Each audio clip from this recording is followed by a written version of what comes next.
أعوذ بالله من الشيطان الرجيم بسم الله الرحمن الرحيم الحمد لله رب العالمين والصلاة والسلام على أشرف الأنبياء والمرسلين نبينا محمد وعلى آله وصحبه أجمعين. السلام عليكم ورحمة الله وبركاته. It's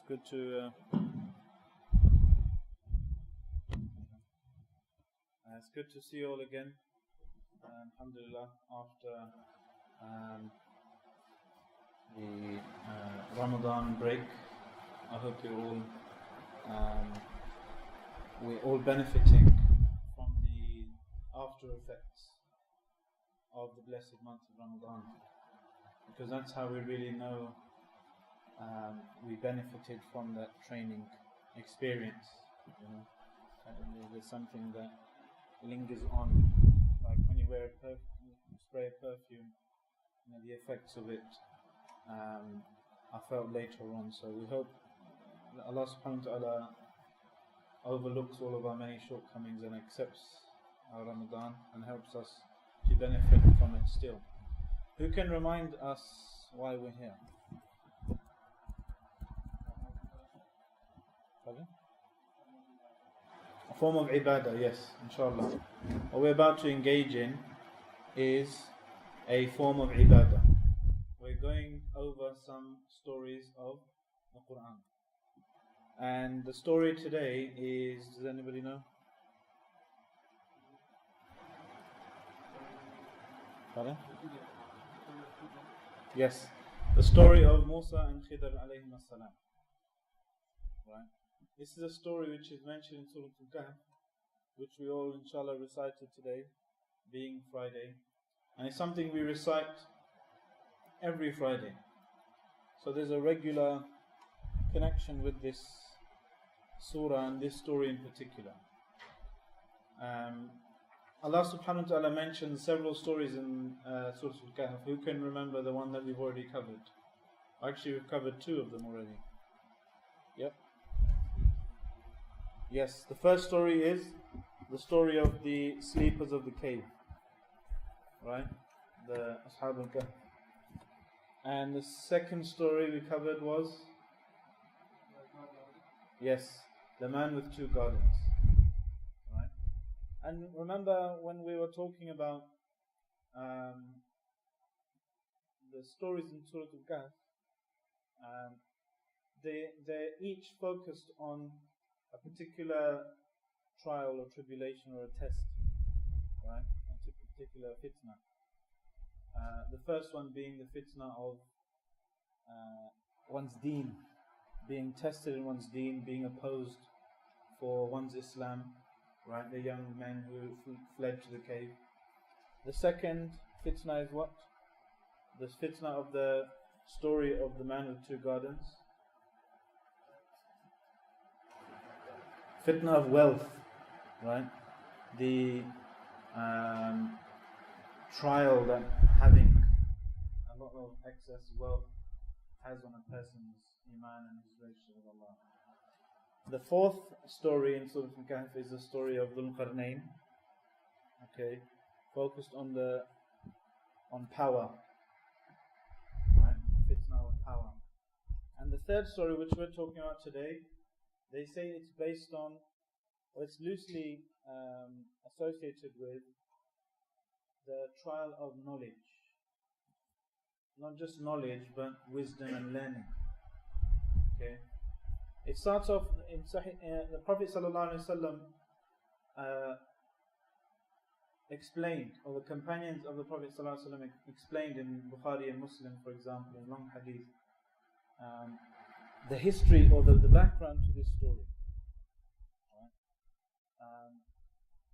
Musa alayhi salam gave a lecture to Bani Israel. They said a khutbah.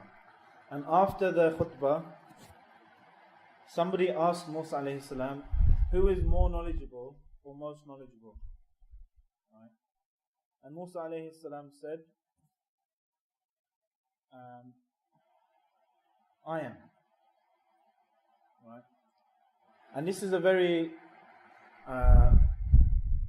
normal thing to say, especially if somebody is a prophet, right? But as the Mufassirin explain, Allah subhanahu wa ta'ala holds His prophets up to a higher degree of moral scrutiny. Right?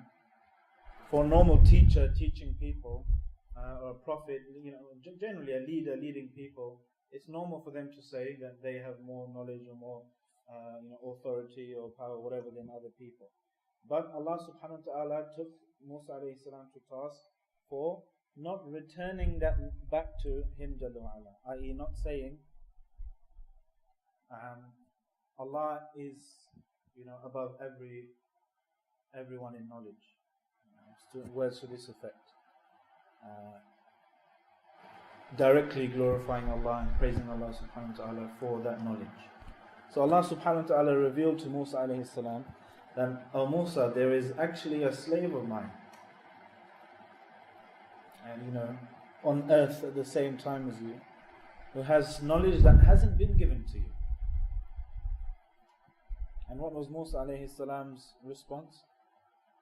How can I find him? May I go to visit him, to learn from him? And thus begins the story of Musa alayhi salam seeking out Khidr. Right? The story is about there are many morals of the story, many themes of the story that I want us to think about and discuss later on. But among them is that of patience in learning, patience in benefiting from some kind of learning process, tarbiyah process, cultivation, nurturing, education process. Remember the story of the cave. When discussed, one thing that Allah subhanahu wa ta'ala reprimanded people for regards to that story. What did Allah reprimand people for? Some say there were 4 and the 5th was a dog, some say there were 6 or 7. Allah subhanahu wa ta'ala criticized people who dwell on details of those stories which don't benefit. Right? Who ask, in other words, ask the wrong types of questions that don't bring benefit. Right? And after that, Allah subhanahu wa ta'ala gave us 3 more stories. Right? So Allah subhanahu wa ta'ala is not reprimanding the notion of questioning. It's asking the wrong questions with the wrong intention, things that don't benefit you. Right? Those things Allah emphasized, we ask about. Those things Allah didn't mention, didn't emphasize, we don't ask about, don't dwell on those things. Right? And how many were there in the cave? Right? Where is Khidr? Where exactly did they go, and these types of things. So Allah subhanahu wa ta'ala is testing us with these stories after that. The man of the 2 gardens. Okay, where are those gardens? What happened to him after that? The story of Musa and Khidr. Where did this take place? Where is this special place where this fish jumped and swam away? Dhul Qarnayn. Who exactly was he in history? Where is Ya'juj and Ma'juj kind of buried behind this wall? Where is this wall? Allah subhanahu wa ta'ala wants us to benefit from the main lessons in the story, not dwell on details that don't benefit us. And we see a reflection in this, a kind of a munasaba in this, in the way Khidr alayhi salam is going to treat Musa as a student. Right? Remember, he says, I'm jumping ahead a bit now, just so in the right frame of mind. He says, what? فَإِنِ اتَّبَعْتَنِي فَلَا تَسْأَلْنِي عَنْ شَيْءٍ حَتَّى أُحْدِثَ لَكَ مِنْهُ ذِكْرًا. If you're going to follow me, if you're going to learn anything from me, then one condition is what? Don't ask me any questions. Right? Until I inform you of something, some of the reasoning of why I'm doing something. So this state of mind, this frame of mind, is something we start off with when we want to learn something, when we want to benefit from something. Particularly in the Qur'an, we start off with this patient perseverance, right? I'm not going to just jump and gobble all of the details up at once. but I'm going to go on a journey with in this story, for example, and try and ponder over things, right, as they come, and not dwell into details that don't benefit, and so forth. So Allah subhanahu wa ta'ala then told Musa alayhi salam where he can find this slave fish. Right? He said, take a fish, put it in a basket. Some say the fish was roasted and dead and these types of things. And he said, travel into the sea and you'll find where the two seas meet, you'll find this slave of mine. Okay?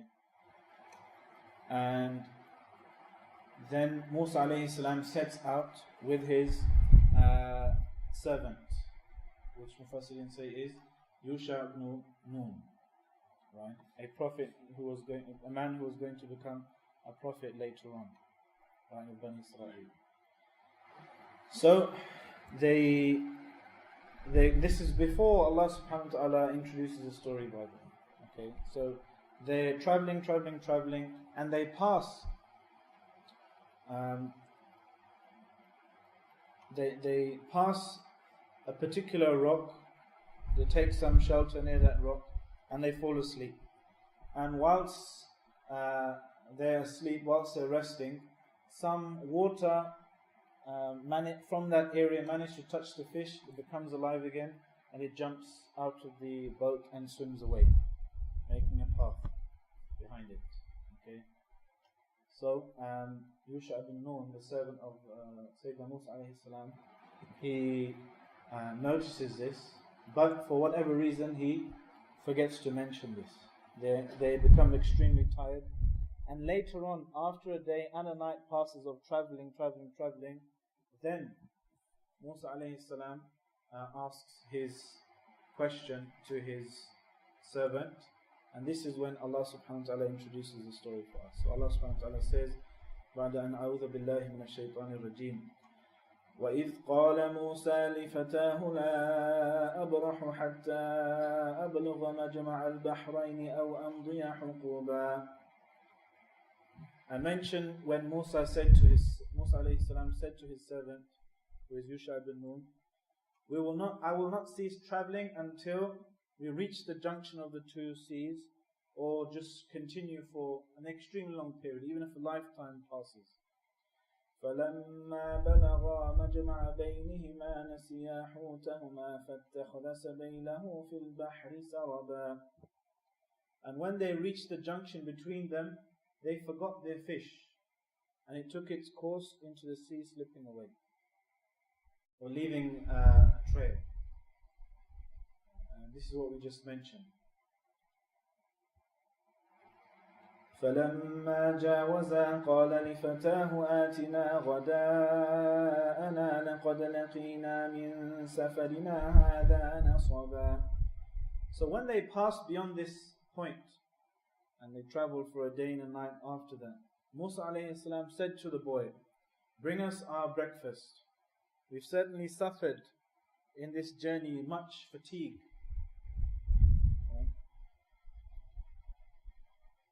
قال أرأيت إذ أوينا إلى الصخرة فإني نسيت الحوت وما أنسانيه إلا الشيطان أن أذكره واتخذ سبيله في البحر عجبا. And the boy said to Musa alayhi salam, do you remember when we rested at that rock? Indeed, I forgot the fish there, and none made me forget except shaitan. Right? So he's preempting some kind of getting in trouble or anything for forgetting this. That I should mention it to you. And it took its course into the sea astonishingly, amazingly. This fish got up and it just swam away, and some of us didn't say it left a tunnel. Right? Allah didn't let the sea go back to where it was. It left a wake behind it, so they could see where it had gone. قال ذلك ما كنا نبغ So Musa alayhi salam said, that is what we were seeking when the fish was to come alive and this was to happen. فَارْتَدَّا عَلَىٰ آثَارِهِمَا قَصَصًا. So they returned following, retracing their footsteps. What does qasas mean? Story also means stories, right? Just remember this, inshallah. So this is kind of an imagery. They're going back, retracing their footsteps. And there they found Khidr alayhi salam. When they retraced, went back in the boat to that rock or they followed where the fish went, they found a place where this man was covered in a cloaked in a garment. فَوَجَدَا عَبْدًا مِّنْ عِبَادِنَا آتَيْنَاهُ رَحْمَةً مِّنْ عِنْدِنَا وَعَلَّمْنَاهُ مِنْ لَدُنَّا عِلْمًا. So they found there a slave, a servant from amongst our servants, to whom we had given a mercy from us and had taught him from us certain knowledge. Right? Allah subhanahu wa ta'ala mentions two things He gave to Khidr alayhi salam. We know this is Khidr from the tafsir of the Sahaba. Right? Allah said he had a mercy, he was given a mercy from indina, indallah, right? And a knowledge from min ladunna, from min ladunna Allah, right? Both of these things mean, indi and min ladunni mean from, on behalf of or from, right? And they mentioned that inda is a more specific, a more general, easily obtainable, and min ladunna is a more elite, more specific, special type from Allah subhanahu wa ta'ala. So indicating that the mercy he was given, the mercy of Allah subhanahu wa ta'ala is more accessible. That this type of knowledge that Khidr was given is a very special, select type of knowledge from Allah subhanahu wa ta'ala. And this is why, and because of the story, many Mufassirun say he was a prophet as well. Musa alayhi salam was a prophet of Bani Israel, Khidr was a prophet of someone else. Whatever he is, if he's a prophet or somebody else, the point is, he was given certain specific knowledge from Allah. He's not going to be acting on his own accord, but based on instruction and knowledge from Allah subhanahu wa ta'ala. And look what Musa alayhi salam now says to him. قال له موسى هل أتبعك على أن تعلمني مما علمت رشدا. Musa alayhi salam said to me, may I follow you on the condition that you teach me from what you have been taught of sound judgment and guidance. Right? Role rehearsal. Look at the humility of Musa alayhi salam. He is, it's accurate to say he probably is the most knowledgeable human being, generally speaking, during his time. He's a prophet of Allah from the Ulul Azm, from the Rusul, a select type of messenger, right? Alayhi salam. But he's still, for the sake of knowledge, for the sake of wisdom, for the sake of learning, right? He is willing to, and being so humble in asking this man, who is, as Allah mentioned, a slave from amongst us, my slaves. Right? Look at this akhlaq, look at this role rehearsal even. He is the teacher of an entire ummah, Bani Israel, the biggest ummah up until that time. This is before the ummah of Muhammad sallallahu alaihi wasallam. And even then, despite that, he's willing to submit to this teacher and become his student and follow him. Before, and look at the Musa alayhi salam is being taught a lesson now in sabr, in patience, perseverance. Ibn Abbas radiallahu anhu said, when Musa alayhi salam saw Khidr, just being this cloaked man on this rock or this piece of land, he said, Assalamu alaikum, or he gave salam to him. And Khidr replied, what kind of salam is this? Is this the salam of your people, of your land? Right? He said, my name is Musa. Assalamu alaikum, my name is Musa. He said, Musa of Bani Israel? He said, yes. And now Khidr said, I am upon a knowledge which Allah gave me and He didn't give you. and you are upon the knowledge which Allah gave you and didn't give me. Right? Look at this, immediately this humility as well, but also referring our knowledge back to Allah subhanahu wa ta'ala. Now, what did Khidr say when Musa alayhi salam said, may I follow you, may I learn from what you have been taught by Allah? Khidr said, قَالَ إِنَّكَ لَن تَسْتَطِيعَ مَعِيَ صَبْرًا. He said, you will never be able to have patience with me. Right? You won't be able to do this, to learn this type of knowledge. Right? Knowledge generally requires sabr.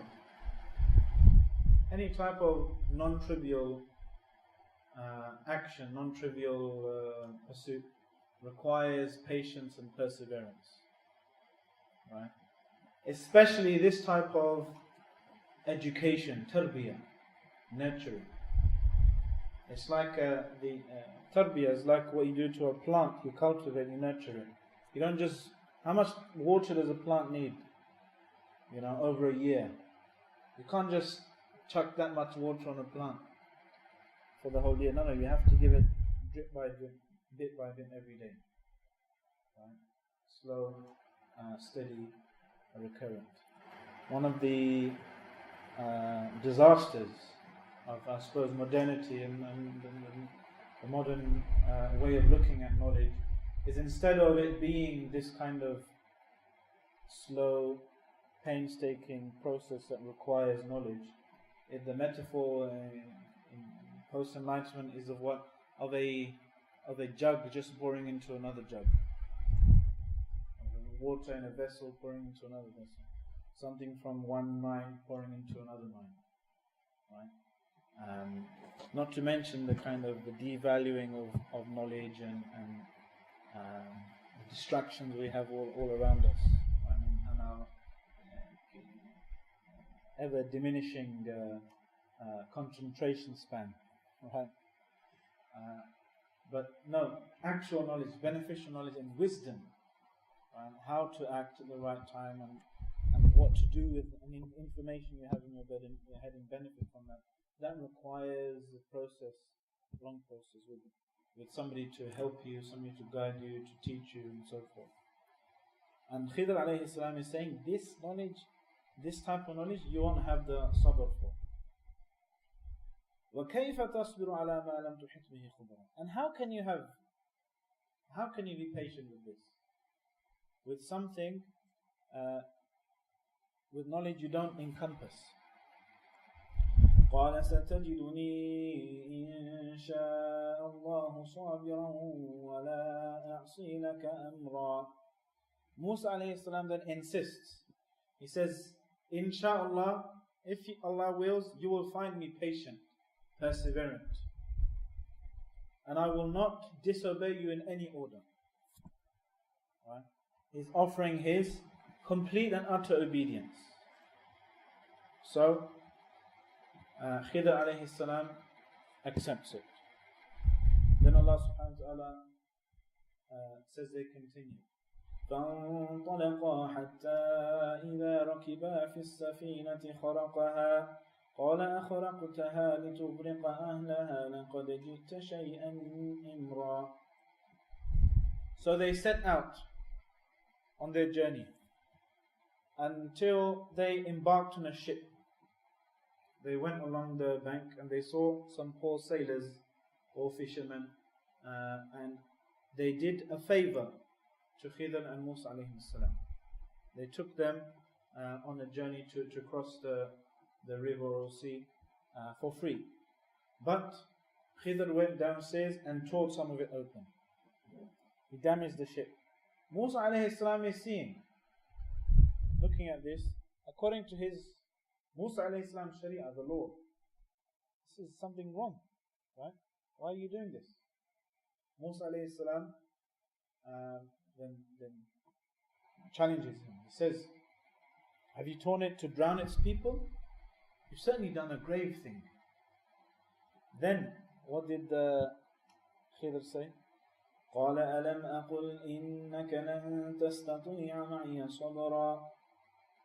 Didn't I tell you you won't have patience with me? Right? I don't know if he's still tearing up the place when he's saying this, but you can imagine. Remember, you can't have patience with this. Musa alayhi salam remembers them. قال لا تؤاخذني بما نسيت ولا ترهقني من أمري عسرا. Musa alayhi salam said, don't blame me for what I forgot. And the Prophet ﷺ confirmed Musa genuinely forgot at this time. The first time, this story, he genuinely forgot.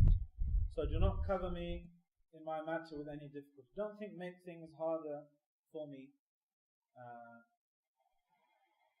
Continue, okay? I'm sorry, I made a mistake. Then they carried on. فانطلقا حتى إذا لقيا غلاما فقتله قال أقتلت نفسا زكية بغير نفس لقد جئت شيئا نكرا. So they set out, they got off the ship, walking along the riverbank, and they see some kids playing. Khidr singles out a boy and kills him. Musa, as you can tell from, there's no pause in this ayah like the last one. Immediately Musa says, you've killed someone without any reason. You've killed an innocent soul without any just reason.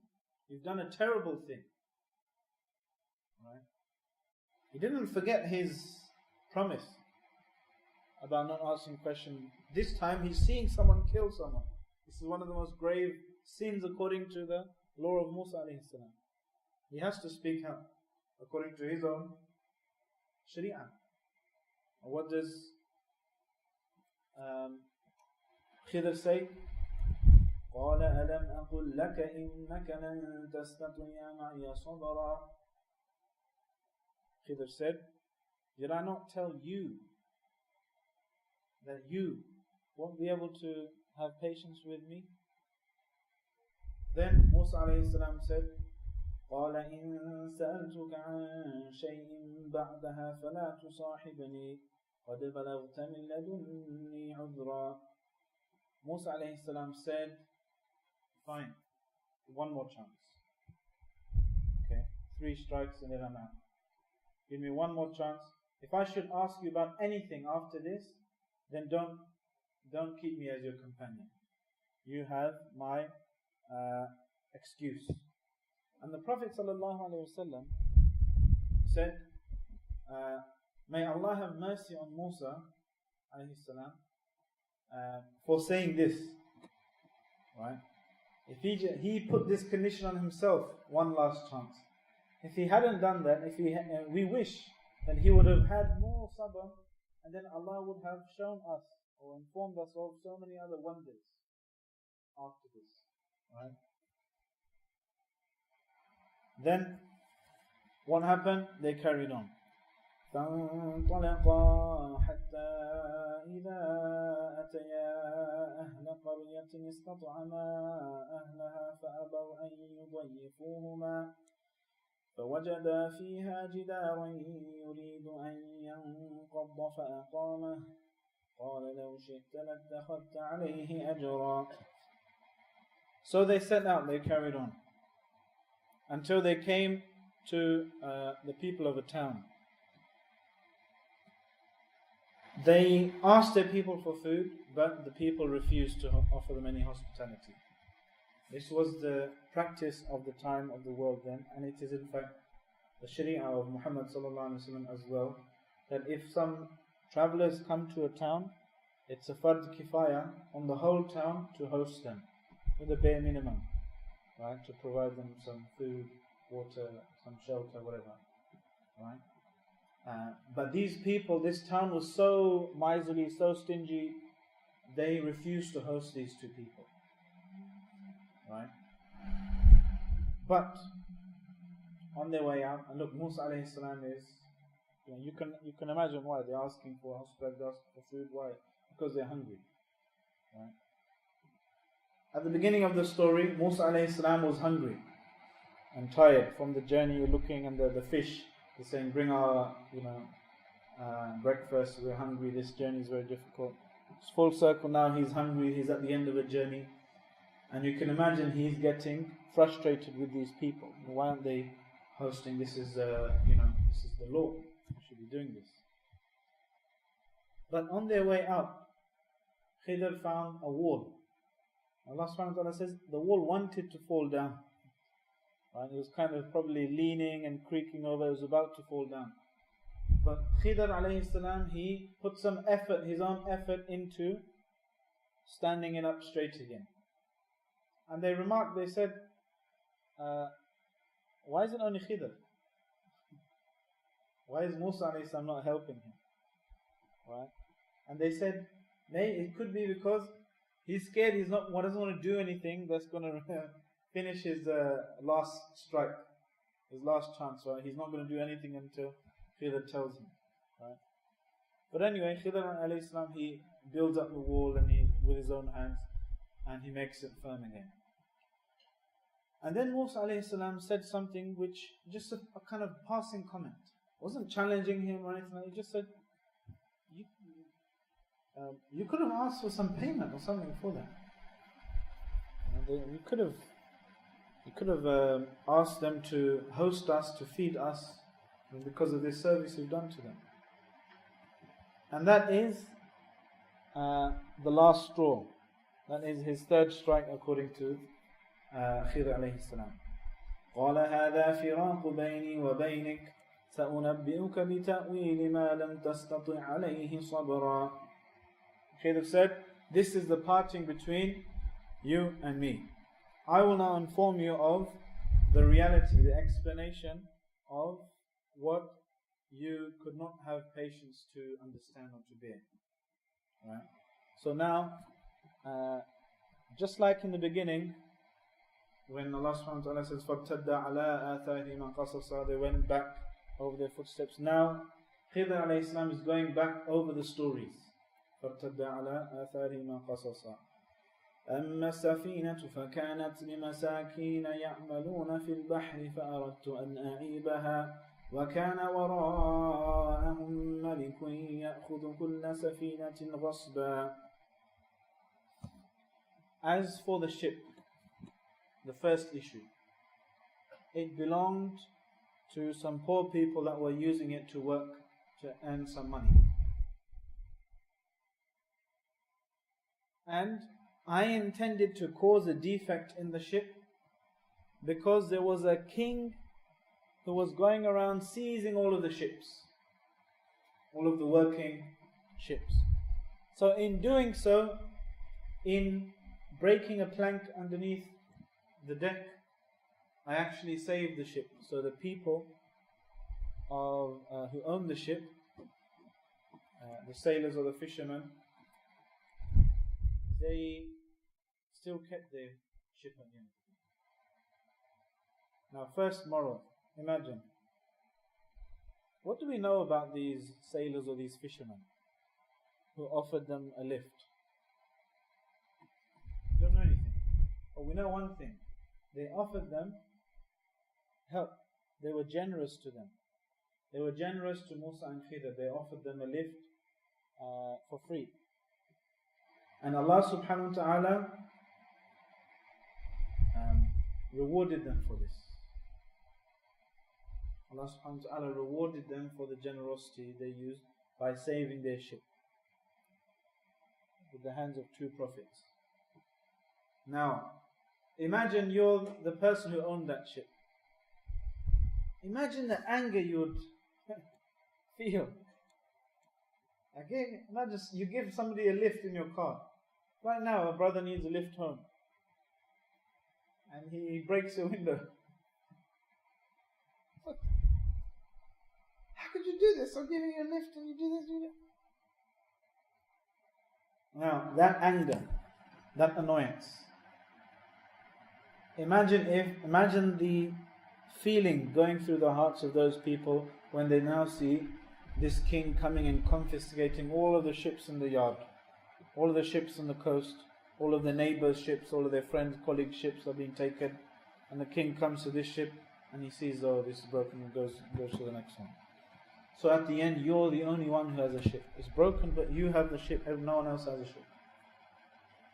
That anger and annoyance turns to what?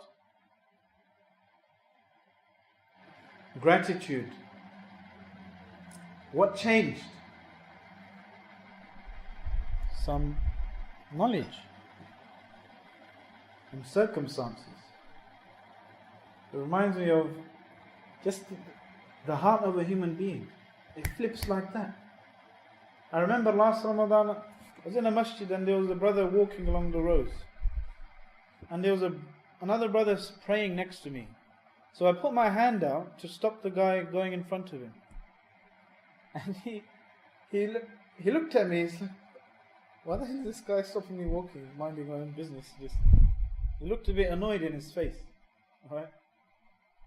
And then I pointed at the brother praying, and wallahi, in that single instant, the brother's anger just flipped and turned into remorse and gratitude. Oh, thanks. Right? We think our own, mood, our own emotions are so powerful that, they control us. No. Having just a little bit more information, turn this person's anger into cool, calm gratitude and patience. Just by looking at this person, expanding your knowledge a bit. Just like now, these people, they would have been maybe, annoyed and sad at their ship being broken. We're already poor, now our ship's broken. And we're going to pay for this and this and that. And now, alhamdulillah, we have a ship at least. Any time we undergo any calamity, any hardship, we should remember these people.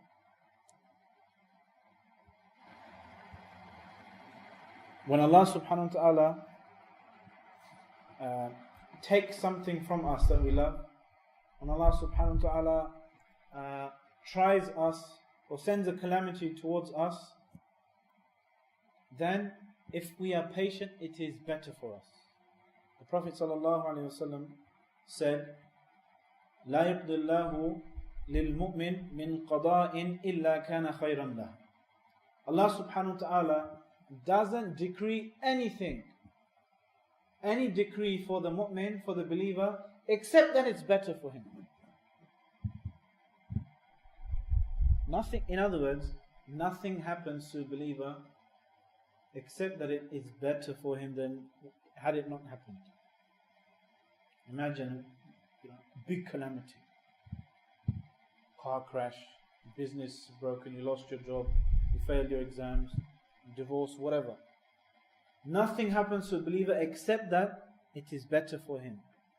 Because Allah subhanahu wa ta'ala knows what would have happened had that thing not have happened. And what's the biggest calamity someone could suffer? One of the biggest calamities, the death of their own child, for example. And this was the next thing. Musa Khidr alayhi salam said, وَأَمَّا الْغُلَامُ فَكَانَ أَبَوَاهُ مُؤْمِنَيْنِ فَخَشِينَا أَن يُرْهِقَهُمَا طُغْيَانًا وَكُفْرًا. And as for the boy that Khidr killed, his parents were believers, and we feared that he would overburden them by transgression and disbelief. فَأَرَدْنَا أَن يُبْدِلَهُمَا رَبُّهُمَا خَيْرًا مِنْهُ زَكَاةً وَأَقْرَبَ رُحْمًا. So we intended that their Lord should substitute for them a child better than him in purity and nearer to mercy. Qatada radiallahu anhu said, the parents of this boy rejoiced when he was born, and they grieved for him when he was killed. But if he had stayed alive, he would have been the cause of their doom and destruction. So let man be content with the decree of Allah. For the decree of Allah, for the believer, if he dislikes it, is better for him than if he were to decree something that he likes for him. Allahu Akbar. Remember Allah subhanahu wa ta'ala in Surah Al-Baqarah, وعسى أن تكرهوا شيئا وهو خير لكم وعسى أن تحبوا شيئا وهو شر لكم والله يعلم وأنتم لا تعلمون. It may be that you hate something, but it's good for you. And it may be that you love something, but it's bad and harmful for you. What is this based on? How do you really know what is true and what is harmful and what is beneficial? Knowledge. Wallahu ya'lamu. And Allah knows. Wa antum la ta'lamun. And you all, you don't really know. Allahu Akbar. When Allah subhanahu wa ta'ala takes a child away, this is a big heartbreak for the parent. Right? This child is a specific case. No one can say this for anyone else. This is a prophet had knowledge from Allah subhanahu wa ta'ala about this child. But generally speaking, any child of a Muslim that passes away, Allah subhanahu wa ta'ala looks after that child in paradise. Via who? His slave and his close friend Ibrahim alayhi salam. The Prophet sallallahu alayhi wa sallam said, children of the mu'min, of the believers that pass away, are taken care of by parents better than you and me. Allahu Akbar. Ibrahim alayhi salam in paradise. The Prophet sallallahu alayhi wa sallam once noticed one of his companions was missing. He said, where is so and so? And he said, his son died. His child died. And he's been so upset, he's just in his house. So the Prophet ﷺ went to visit him. And he said, he gave him condolences and he saw the state of his companion. And he said, Allah subhanahu wa ta'ala asked me, if you want, I can make dua and Allah will bring this boy back to life for you. You will enjoy his company, you will play with him, and when you die, that's when he will die. Choice number one. Or you can choose choice number two. You're patient now, you remain patient. And in paradise, on the day of resurrection rather, a terrific day when everyone is so worried about themselves, this child will come and he will take you by the hand and take you into paradise. Which one do you choose? Look at this blessing. Imagine, somebody in this life, he loses a child, is so sad. But on the day of resurrection, when you want it most, when you want some relief most, that's when Allah subhanahu wa ta'ala will give you the reward for that thing. Likewise, the Prophet ﷺ said, Allah doesn't take the two beloved things of his slave, i.e. his eyes, except that he is patient, except that he replaces them with Jannah. So anything Allah takes from us, out of his knowledge, out of his decree, his qadr, it is better that he did it. And he will replace it with something which is better than that. What is the third thing Khidr did? He built up the wall again. Remember? وأما الجدار فكان لغلامين يتيمين في المدينة وكان تحته كنز لهما وكان أبوهما صالحا فأراد ربك أن يبلغا أشدهما ويستخرجا كنزهما رحمة من ربك وما فعلته عن أمري ذلك تأويل ما لم تسطع عليه صبرا. And as for the wall now, the last thing which you couldn't, which you interrupted and asked me about. It belonged to two orphan boys in the city. And underneath it, or behind it, was a treasure for them. And why is he doing this? Why does he care? وَكَانَ أَبُوهُمَا صَالِحًا. And their father was a righteous person. So, your Lord intended that they reach maturity and they extract their own wealth that was their own treasure, as a mercy from your Lord. And I did it not on my own accord, i.e. all of these things, I wasn't working on my own whims and desire. These are things which Allah commanded him to do. That is the interpretation, the explanation of that about which you could not have patience. Now, obviously, it's clear now why he did this. Right? They could have asked from some anything, or if he left it alone, what would have happened to that treasure? Right? What would have happened to that treasure? These people were too stingy and too miserly to even host two righteous people, let alone prophets. Right? What are they going to do with the wealth or treasure of two orphans? Right? SubhanAllah, Ibn Abbas radiallahu anhu said, pay attention, look. Allah said their father was righteous. He didn't even mention that the children were righteous. So in the last story, the parents were righteous and Allah gave them righteous offspring, substituted them for righteous offspring. So they got the best of both. They enjoyed the boy when he was young. Allah took them before the boy became evil and treacherous and tyrannical to them, thus preserving their own iman and the memories of that boy. Then, as the Mufassirin said, Allah replaced the boy with a better child, a girl who married a prophet and gave birth to another prophet. SubhanAllah. Right? That was the parents being righteous. Now, because of a father being righteous, Allah subhanahu wa ta'ala sent two prophets to go and look after their financial needs. Now imagine, again look at this decree of Allah. Imagine what those boys are doing, or their mother. The yatim is someone whose father passes away. Right? Imagine their mother making dua. Allah, who's helping us? Where's our wealth? Where's all that wealth my husband had? Allah help us, give us rizq. Imagine if Allah let her find that wealth when they were children.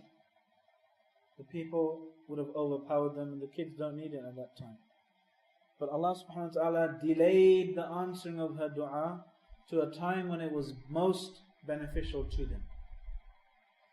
So if we're making dua to Allah for something and it's not coming immediately, don't become impatient. Because if you have trust in Allah, if you're sincere, this is a promise. Allah will either give you what you want then and there, or He will give it to you, delay it for a time which is more useful for you, better for you. Or because of that dua, He will prevent some harm coming towards you. Allah will not leave you alone when you're asking dua. Subhanahu wa ta'ala. But what else do we learn from these last two stories about righteousness in children? If you want your children to be righteous, you have to be righteous. You can't, be evil and have all kinds of bad habits and haram rizq and all this type of stuff and assume our children are going to be righteous. No. One of the most effective ways to ensure your children are righteous is to be righteous yourself. Now, what is probably the most common reason for people, especially fathers, justifying doing haram to earn money? Right? I've got kids to feed. I've got a family to feed. Don't need to start bhuke mar jaye. Allah subhanahu wa ta'ala.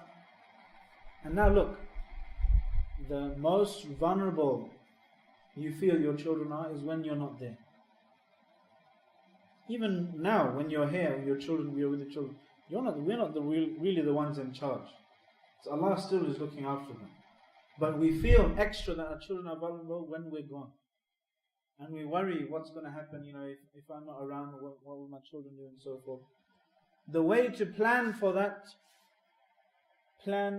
The way to plan for that possible eventuality isn't to get a haram investment, or haram loan, or haram whatever. The best way to plan for your children's future is to plan your relationship with Allah subhanahu wa ta'ala. If I am taking care of Allah's rights, my relationship with Allah, then Allah will take care of my children. Remember what the Prophet ﷺ said to one of his young companions: Ya ghulam, shook him, ihfadillah yahfad. Take care of Allah, and Allah will take care of you. What does it mean, take care of Allah?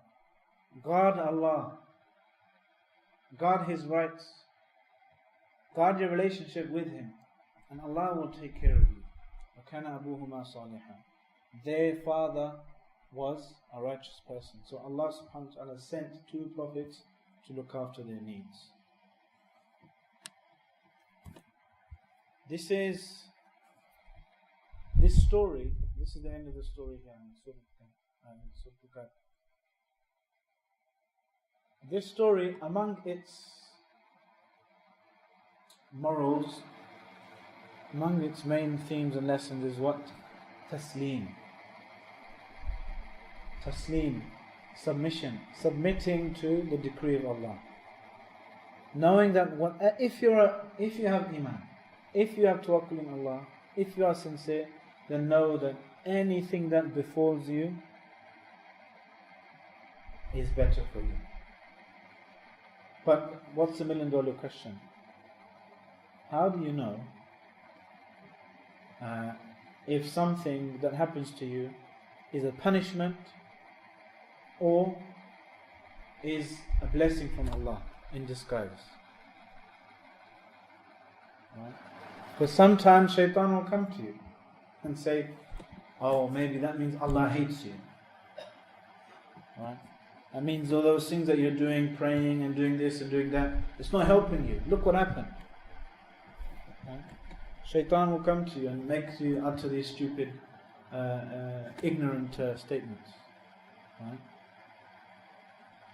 But how do you know? Because Allah subhanahu wa ta'ala destroys some people in this life. Right? Out of a punishment, out of a humiliation, out of a torment. How do you know? Very easy. Look how you react. This is what reminds me of the observation paradox in quantum physics. When they say observing an electron, right? Because of the observation, it alters the reality or the nature of how the electron is behaving, like a wave or a particle or something. Right? I.e., how you act determines what it was. If you act in reaction to a calamity in an ignorant way, challenging Allah, saying bad things about Allah, then know that that thing was a calamity, a punishment, a humiliation for that person. May Allah protect us. But if the person acts or responds to a calamity with patience, he responds to a calamity with, it's difficult, but I'm trying hard to stay on the straight path, then that calamity for that person was a blessing in disguise. Maybe sometimes Allah lifts the veil in this life. The person in this life recognizes, there was justice there. There was a reason, there was a just cause. I can see the wisdom, I can see the just reason for this calamity. Maybe it's in the hereafter that person has to wait for. But nonetheless, whatever happens to a sincere Muslim, whatever calamity befalls you, if a person responds whilst remaining on the straight path, whilst remaining steadfast, humbling himself to Allah subhanahu wa ta'ala, then know that that thing is a blessing in disguise for you. And remember the words of the Prophet sallallahu alaihi wasallam: لا يقضي الله للمؤمن من قضاء إلا كان خيرا له. Allah doesn't decree anything for the believer from any decree except that is better for him. We ask Allah subhanahu wa ta'ala to give us this taslim, this submission, this ability to learn and be wise, and be intelligent in reaction, in response to any calamity that befalls us. We ask Allah subhanahu wa ta'ala to give us wisdom and patience. وصلى الله وسلم وبارك على نبينا محمد وعلى آله وصحبه أجمعين. السلام عليكم ورحمة الله. Is there any comments or questions?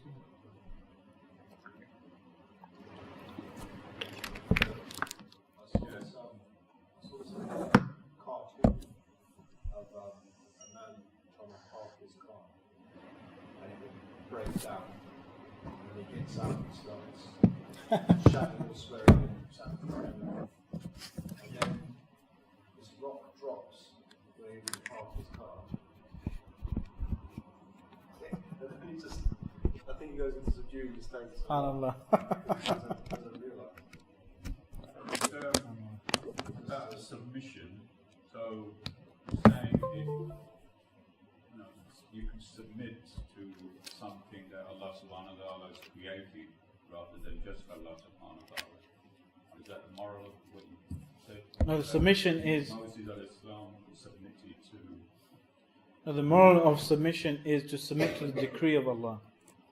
Whatever happens, we should remain steadfast and pleased with the decree of Allah. Yeah, no, earlier you mentioned about Khidr, Moses submitting to Khidr. So, was that... in what sense? I don't remember. Well, when he requested to follow Khidr, be allowed to follow him in his journey and to learn from him, and that he, Musa al-Islam, submitted to his conditions. Khidr alayhi salam gave a condition that if you want to follow me, you have to be, don't ask me any questions until I reveal to you, some of the knowledge behind it.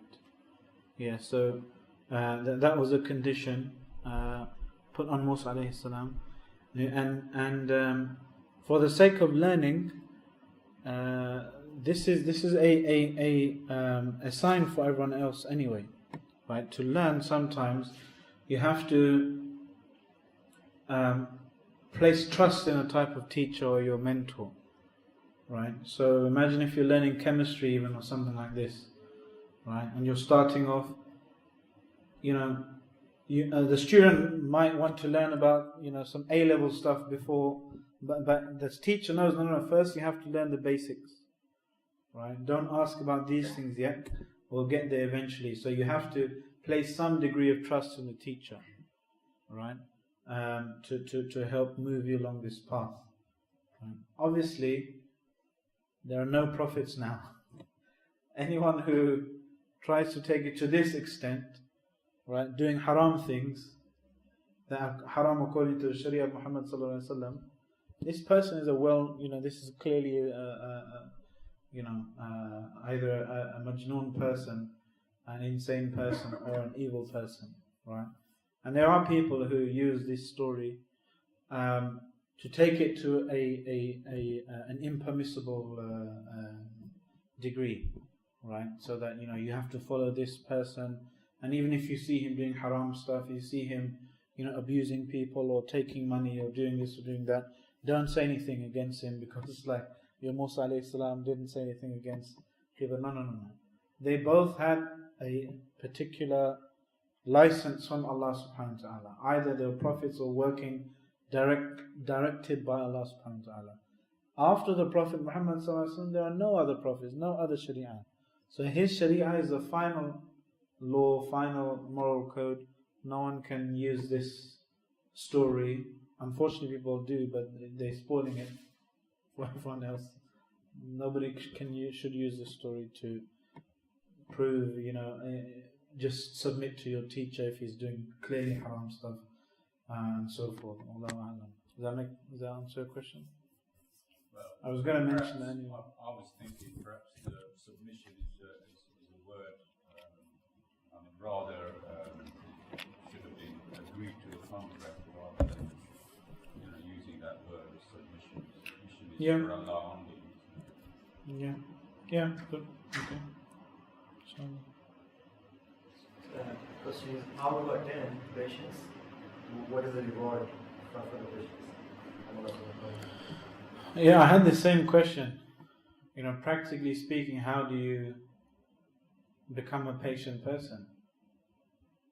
I was looking around for the answer, but they differentiate between a hal and a maqam, a state, okay, right in a particular time, being patient, right? Something happens and you're patient in this time. Like right now, after hearing a story about patience, if something were to happen to you, you're probably going to be more patient than you were maybe tomorrow, 2 days time, and you go back and you forget things, because that was a temporary state. We want to get to a position where patience is what we are, the default position, our default, maqam, our station is the station of patience.